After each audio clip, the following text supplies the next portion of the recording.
Greetings, Arts Beatniks. It's the KC Arts Beat Report. I'm Patrick Neas.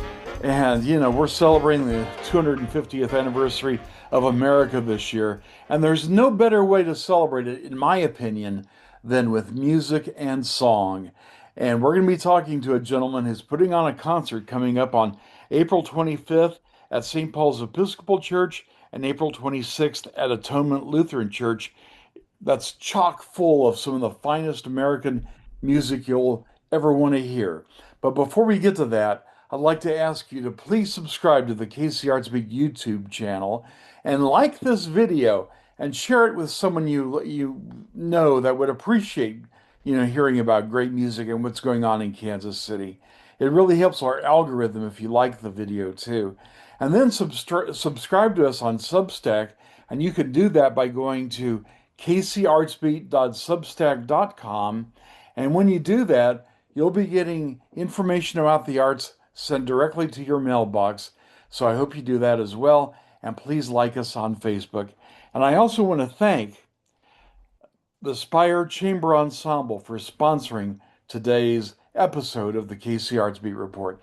And now it's time to say hello to the artistic director and founder of Spire, the music director. I'm not, is that the title, Ben? Yeah. All of the above. All of the above. Ben Spalding. Ben, it's always great to see you.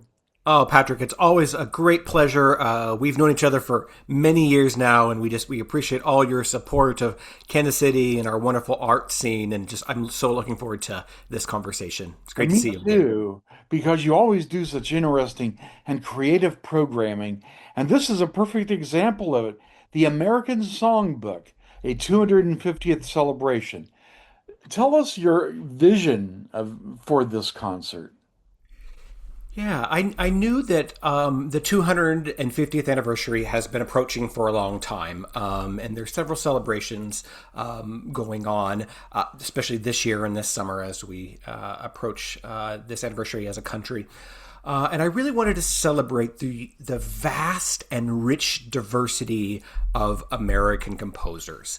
And music that is just ours. And so this is what my family would call a smorgasbord of great music, going back to the very beginning into pieces that were even written just about a month or two ago. And so it runs the gamut of that 250 years of shaker songs, early American music, Copeland and Barber and Bernstein and contemporary composers like Caroline Shaw and Adelphus Hailstork.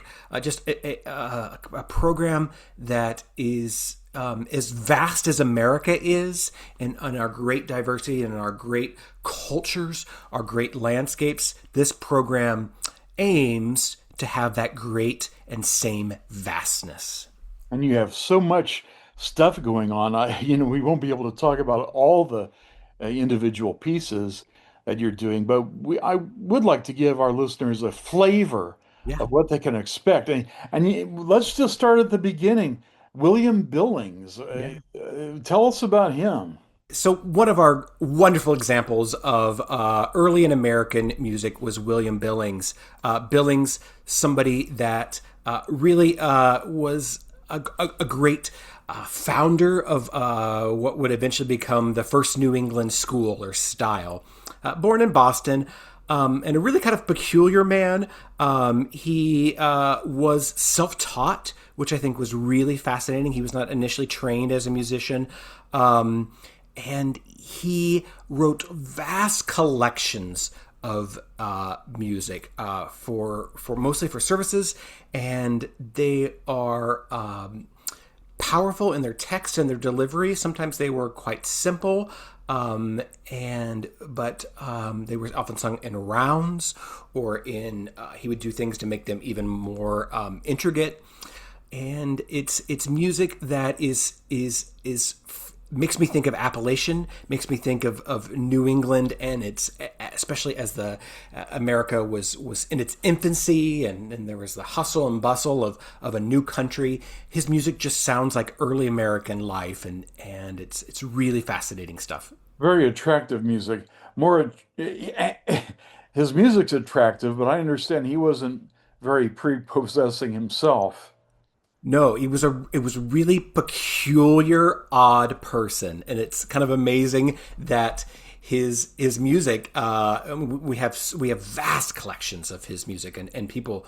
It was wildly popular, but very interesting that just he had lots of opinions, and he was not shy of sharing his very kind of boisterous opinions. That's great. Then you're going to be actually doing some shaker hymns too, which of course, are so Americana, and they inspired Copeland. You're doing some Copeland, Yeah. and It's wonderful to see. I really want to design a program that had connective tissue throughout. And so even some of the contemporary works that we're doing harken back to even earlier times and influences of early American music. So there's a great connectiveness to this whole program. and you do that with your programs in general, which I Yeah. love. You don't just put things together. You actually do keep in mind how they connect to each other. You're also doing Samuel Barber. Yeah. Another great American composer. Most people probably only know him because of the Adagio for strings, Yeah. but there's a lot more to Barber than that. Oh, yes. Uh-huh. And he is one of our great, great treasures. Um, and he was Barber had a lovely baritone singing voice himself. And he would often sing. We even have recordings of him singing, which is really fun to listen to. I'd encourage listeners to just I get on YouTube and listen to a little clip of Barber singing. It was a lovely voice, and so he loved poetry and text and setting vocal music. One of his most famous settings is his reincarnations, which is really a core piece for choirs really all over the world. They've been recorded potentially hundreds of times, and they're a fascinating text that from the Irish poet James Stephens, who translated it from Gaelic. And Gaelic is a hard text to kind of translate, and so there's even a reincarnation, a new birth, or a transformation in the poetry of, and it's really evocative, and I just love all of them. They are very hard. He makes no concessions to the singers, and he puts them in keys that are very exposed and difficult. But they're so refreshing. They have a great sense of characters. So the first one, Mary Hines, talks about the one of the most beautiful women in Ireland, and she was so beautiful that she had potentially, some of the stories go, dozens of proposals in one day. There's even the story of a particular suitor for Mary Hines that wanted to marry her so bad, so followed her to a beach and was on a cliff and wanted to see her so bad, but slipped and fell and perished. And it's a really interesting story of this music. And then you have Anthony O'Daly, that is a piece about another Irishman, really an environmentalist, somebody that really wanted to have workers' rights, and he was wrongly accused and was eventually executed by the state for his convictions about the environment and rights. So a piece about that tragedy and how a community came together and processes that. The third one is called the Coolin. Talks about this curly blonde person that is beloved, and it talks about old love. We see so much of humanity's stories and our stories as people, and as we interact with our community in these pieces. They're absolute gems, and I can't wait to share them with everybody. Sort of a contemporary, well, definitely a contemporary of Barber is Leonard Bernstein. You're doing Yeah. his music by him. And one composer that jumped out at me, and I was so happy to see that he's on the program, Virgil Thompson, Kansas City native. Yeah. Yeah, it's this Virgil Thompson piece. Again, Virgil Thompson was very prolific, had lots of anthems, lots of really just exquisitely vocal music. Again, his music just feels like there's a hashtag that I sometimes use called vocal gold. It just feels easy and beautiful to sing. His very famous arrangement of "My Shepherd Will Supply My Need." And this is really important text for this whole program, because the very last line of the text says, "No longer a stranger or a guest, but like a child at home." And so this whole program is about America finding its home, a country of diverse people, of immigrants, of people that have a melting pot from sea to shining sea, have come and built this country over 250 years. And what does it mean to call a place home? So that's one of the anchoring text. But as any homeowner will know, it takes work to keep a home up. There's another piece at the end that we will talk about, a pop setting that says we need to repaint and repaint and repaint to keep our home beautiful and welcoming for all. And that's really the theme of this whole program, of creating a place that is of, by, and for all people, a country that is surrounded in love and justice and welcoming. I love that. Support it entirely. Yeah. That's great. Now moving to more contemporary music, you're doing Adolphus Hailstork. He's an intriguing composer.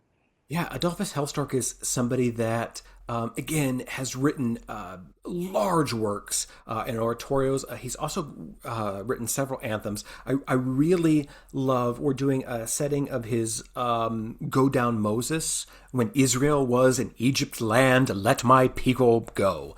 And it's the way he sets this, has a baritone soloist, but there's crowds of people that interject their own emotion into this story. So it's highly imitative, highly intricate, and it's a rousing setting that we're just really excited to perform as well.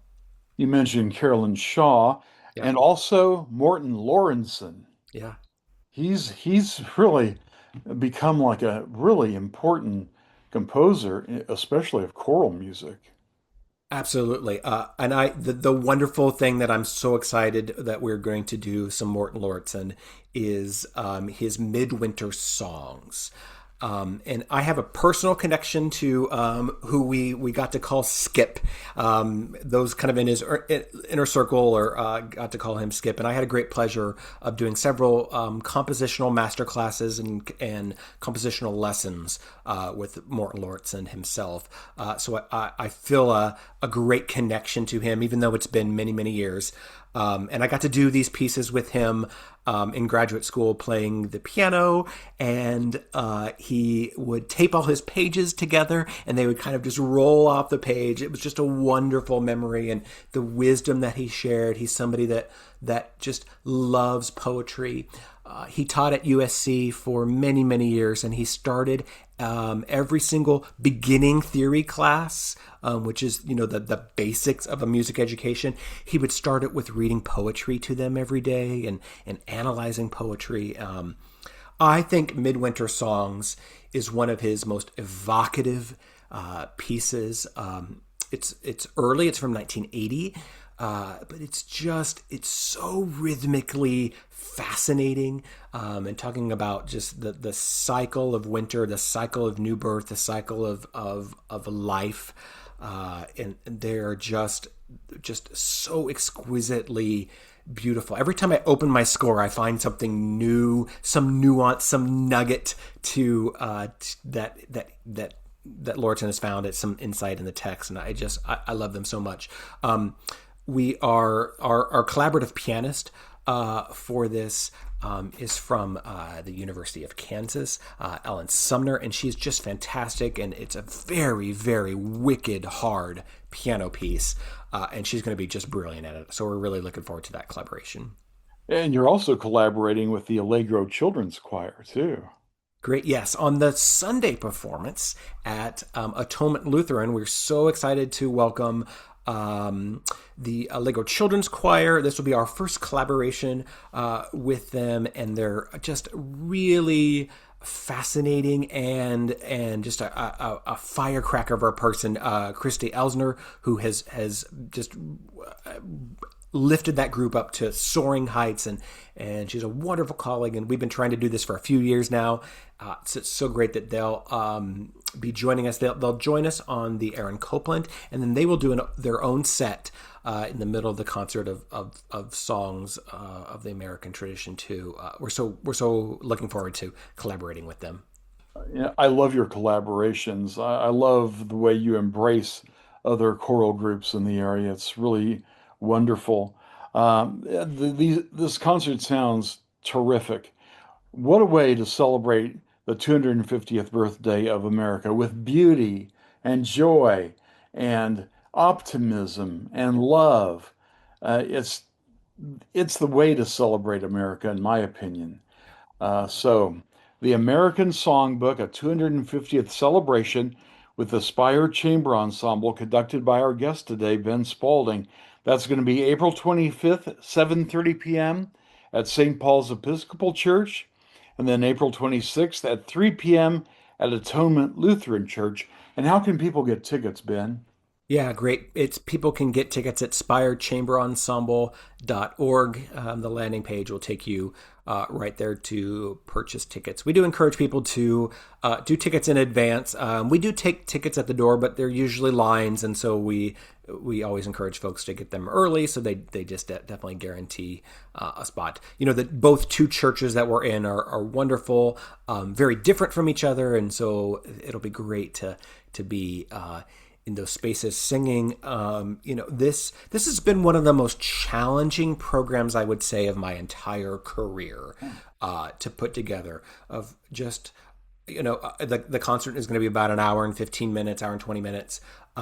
So how do you take America's whole 250 years and condense it into something that is thoughtful and representative of all our great traditions? I forgot to mention there's some pop pieces on this. We have this wonderful selection of the Beatles' Blackbird by Paris Rutherford, who was at UNT, one of the most influential jazz arrangers of living memory.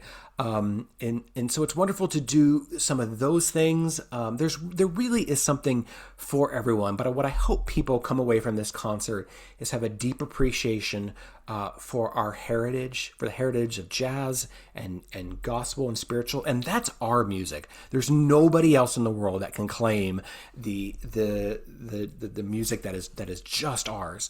And so it's a wide spectrum of music, and what I hope people will come away with is just a feeling of that this is our home, and that we need to care for it, and we need to keep working to make it a better place. And so it leaves us with a spirit of aspiration that together we can do far more than we can apart, and that is the great American story.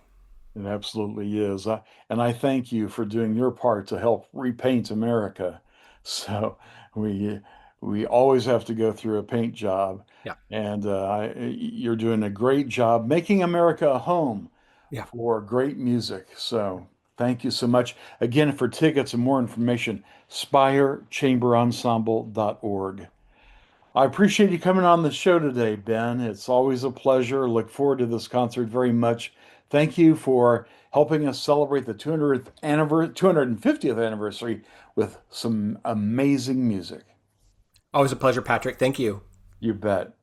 And again, please like this video, share it with someone you know who loves great choral music or the arts, and please subscribe to our YouTube channel and subscribe to our Substack at kcartsbeat.substack.com.